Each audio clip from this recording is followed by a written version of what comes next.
It's in Hartford. Yep. So I was just gonna start this off by like just tell me a little bit about yourself, like to the people watching, like who are you? Who is Brother Carl? Like How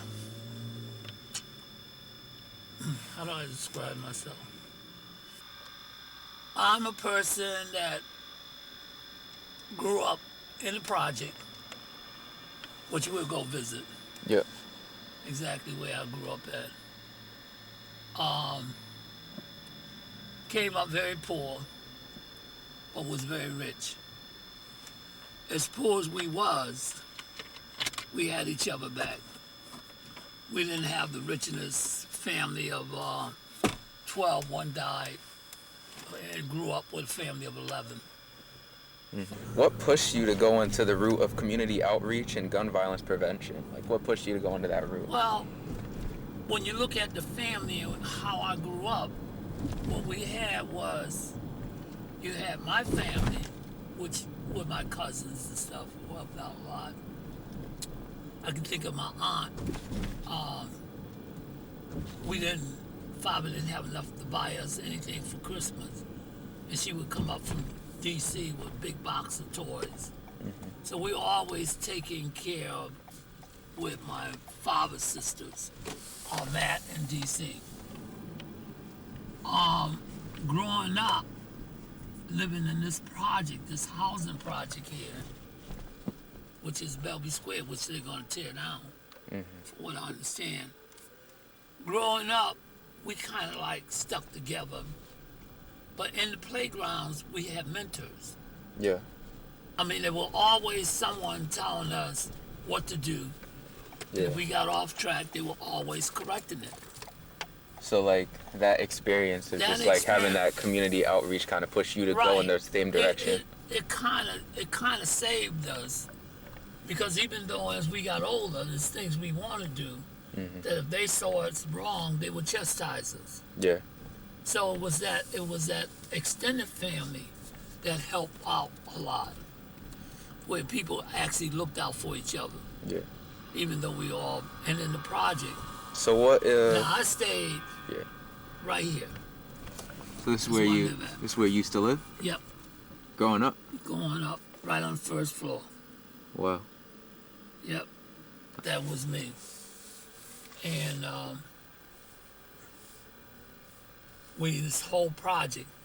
And in here, we weren't the biggest family. Yeah. You had the Patillas, there were 21 of them.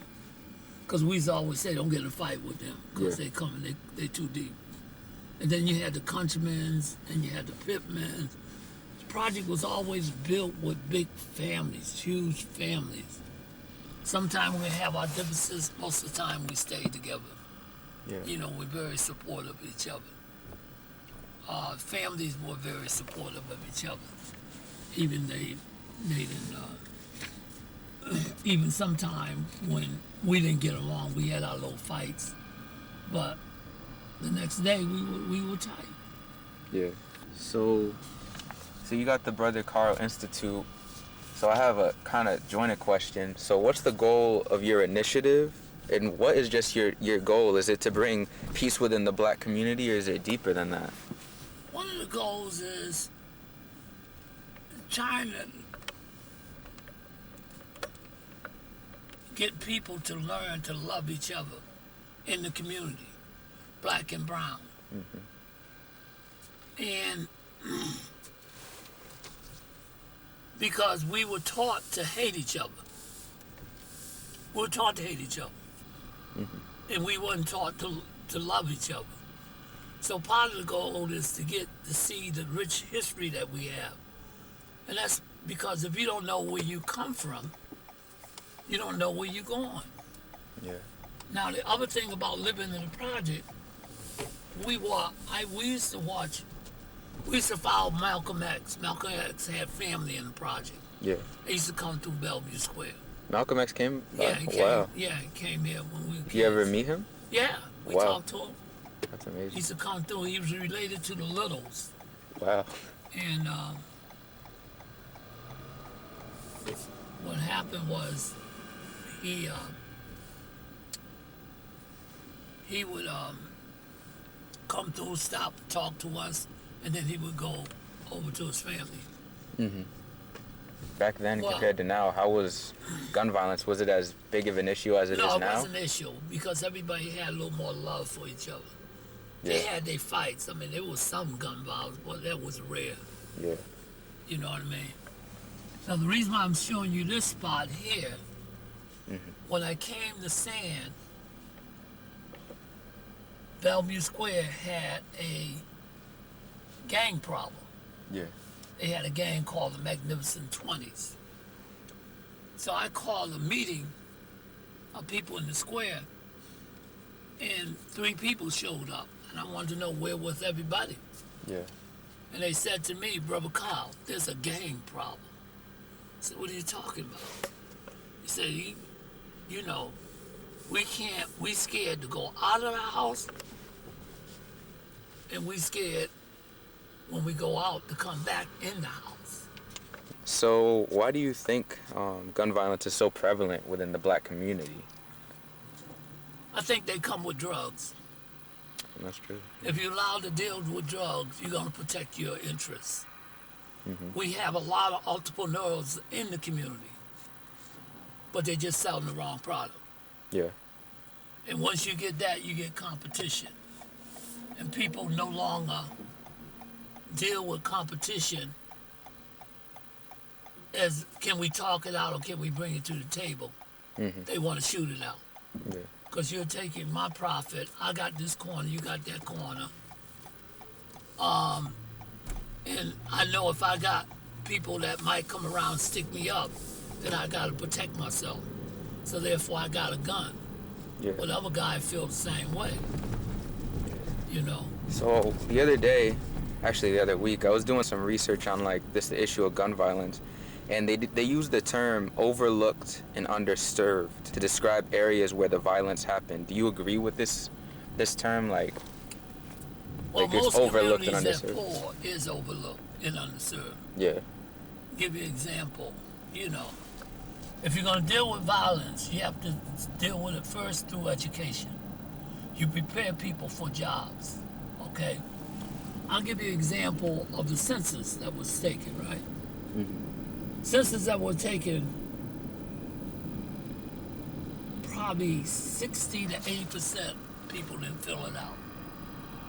Wow. That has a lot to do with redistricting, resources coming in the community, Yeah. whether you're going to put a drugstore here, whether you're going to put a library there, whether you're going to have after school programs, okay? They didn't fill out because they felt as though, first of all, they didn't have the right people knocking on the door. They should have hired community people that live in the community. And the reason why I said that, one year, Jay Sensel challenged the census. Yeah. And she called me and she said, Carl, we're challenging because we know these figures are not right. Yeah. And so I said, well, Jay, if you want me to do this, I will hire people in the community. Give you a case in point. What I found out in doing the census. We were going up to the prison, and one of the kids asked me, how come they have so many soccer fields? Dang. And how come their playgrounds are big? Well, one, their taxes, most of them are homeowners. But the important thing is the census, because they count the prison population. Yeah. They live there. They count them. They're in their census. So if it's 3,000 people from Bridgeport, Hartford, and New Haven, they all counted as people that live in Enfield. So their population went up 3,000. So do you think there will be like a solution where like gun violence in the black community ends? Like, I think that if we can get people, we got to go low. yeah, Because right now, the mentality is that people are set in their ways. And it's a way of life. Whether they set in the way through the music, whether they set in the way through the lifestyle that they want to live, whether they set in the way that he got guns, I got to get a gun. You know what I mean? Because you got people out here that want to shoot people. I'm not going to be caught without it. yeah. You know, and again, it goes back to what you have no history. If you're taught to hate the brothers, it makes it easy to kill the brother or the sister. You know, it makes it a lot easier. The resources are not there. Yeah. And even though you might have a good education, but the influence in that community is greater than the education that you're getting that forces you to the street. So I think if we took the military budget and made that the domestic budget, we wouldn't have this time. Because then we have more kids playing soccer, more kids playing basketball, Yeah. more kids being tutored, building more schools, more computers, more things. The more things you have that positive. Because when you take something away from somebody, you got to replace it with something. Yeah. That's true. And if you don't replace it, then they go back to the thing they do. I mean, right now, you know, once they were talking about regionalization, they were talking about Hartford, East Hartford, Manchester, Windsor, East Windsor, South Windsor, Glastonbury, went to the state capital. And they demand that they build more prisons because the dudes in the city was still in their car. So they wanted to put these young kids out for 2, 3, 4 years. They were willing to spend money on that. And you know what it costs to put a juvenile away? How much? You're looking at $500,000. That's a lot. So you're willing to take 50 of them and put them away, rather than put the money in the school system, or put it into playgrounds, or put it into after-school programs. So a lot has to do with how they're raised with the resources. And the kids want sneakers, they're poor, they mother on welfare, that ain't fair. And they want to do something else. But they wasn't taught how to do it. When you look at where the kid is right now, it has to do with how he was raised. He had a lot of young parents. They were caught up in the crack area. Okay?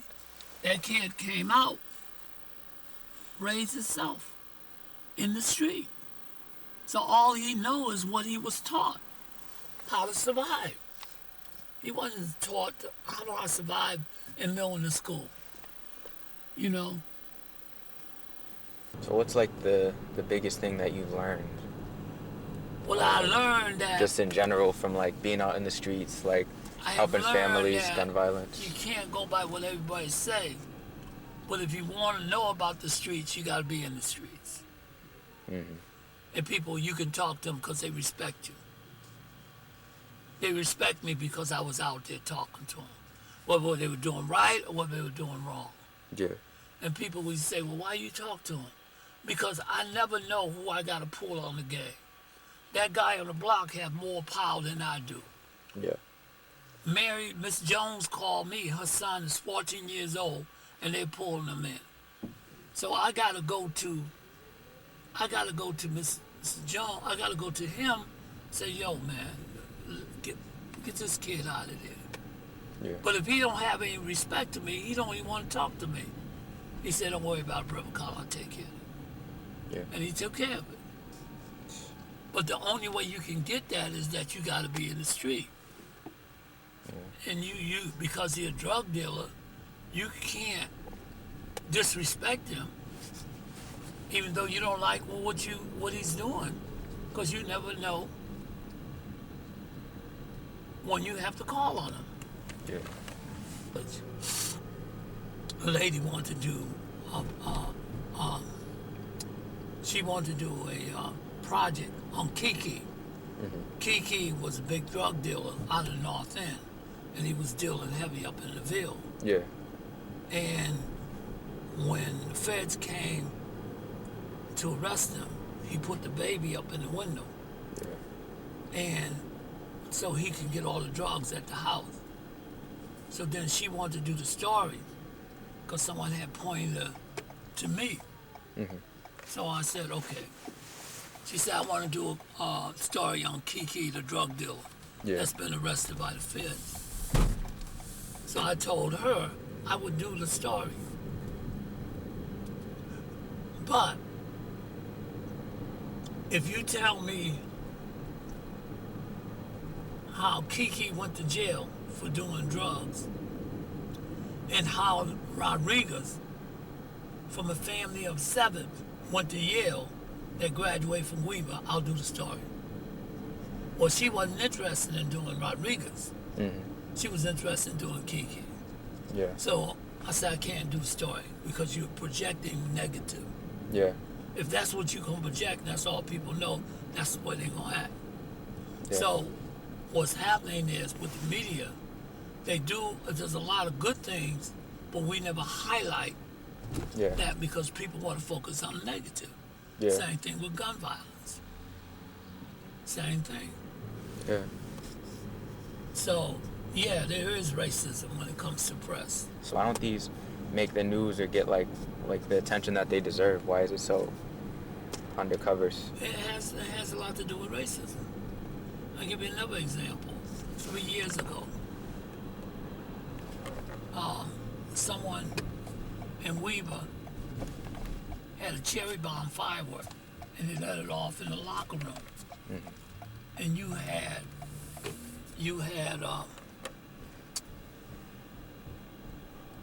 state police there, all the cops there. You had everybody there for a cherry bomb, which was a firework. Yeah. That same day or the day after, at Conner High School, somebody put some dynamite in there and blew the locker room up. Jeez. Not up, but blew many lockers. Yeah. It never reached the paper. Wow. It never got on the paper. Never got on the news.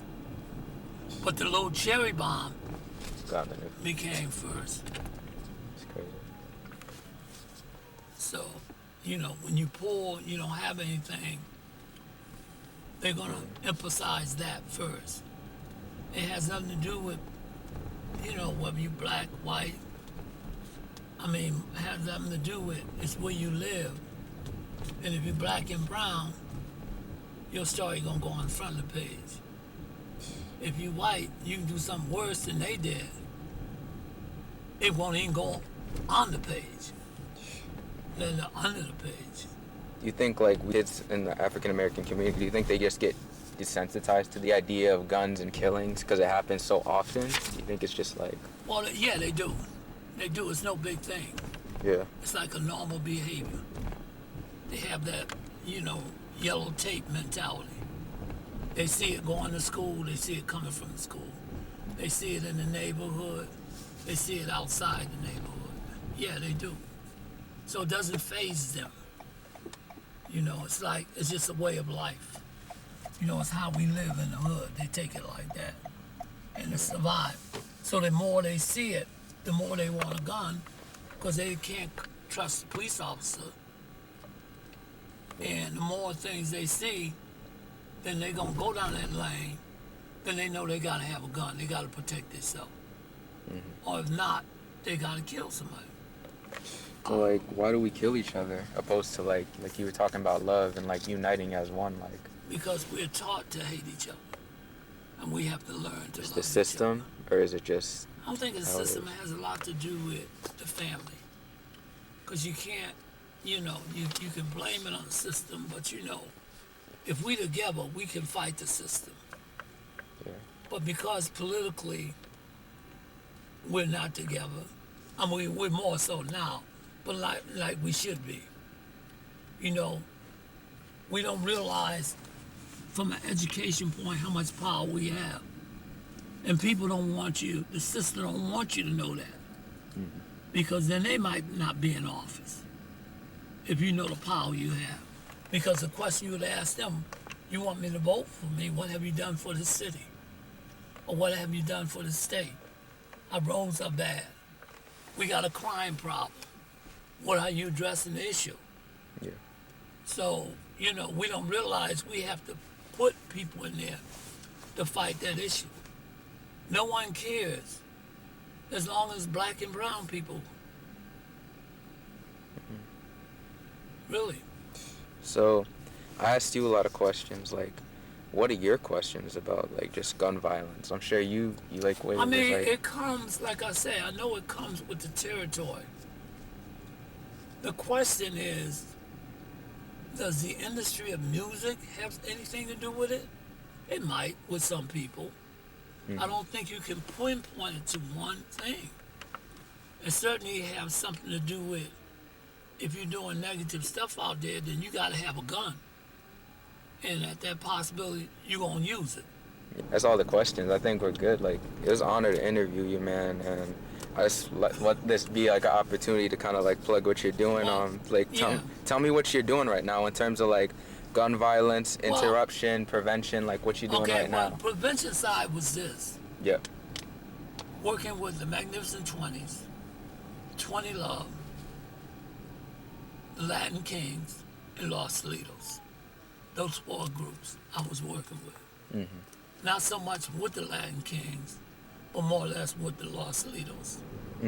Was exposing them, taking them out of town, see what other people were doing, and then look at what you're doing.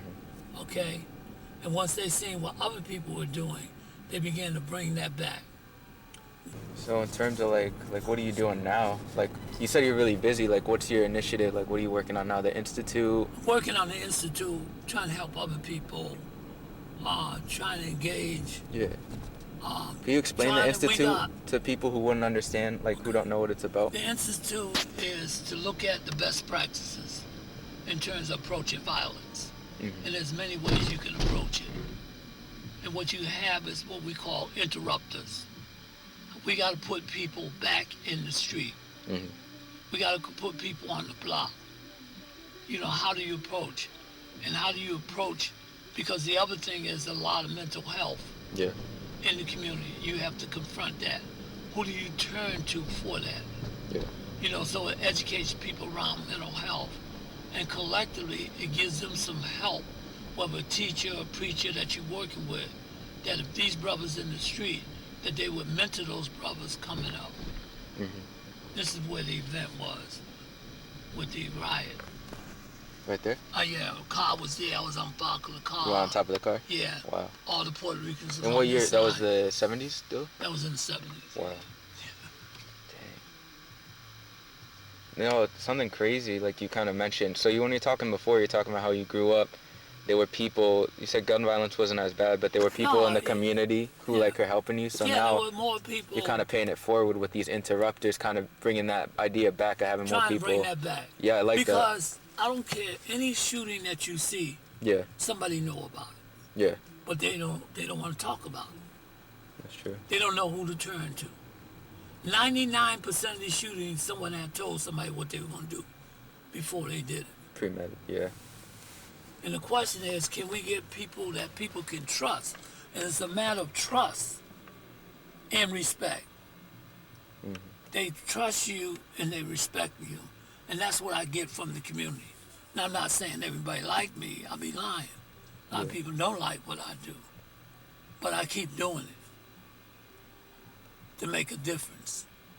Little things help when you go to court for them. And they're not a bad kid. They just got hung up with the wrong people. Yeah. To me, it's nothing. To them, that's a lot. Because you step forward. Yeah. So those are the kind of experiences that you got to. So on the phone, you were talking about how this church you walk in, they said they have guns. What exactly? I'll show you.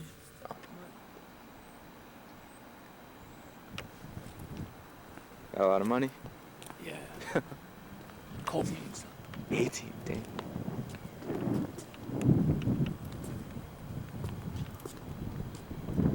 Wow. Big. What?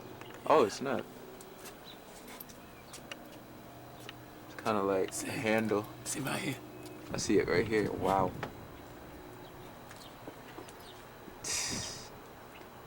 Over there. Those glass windows that were high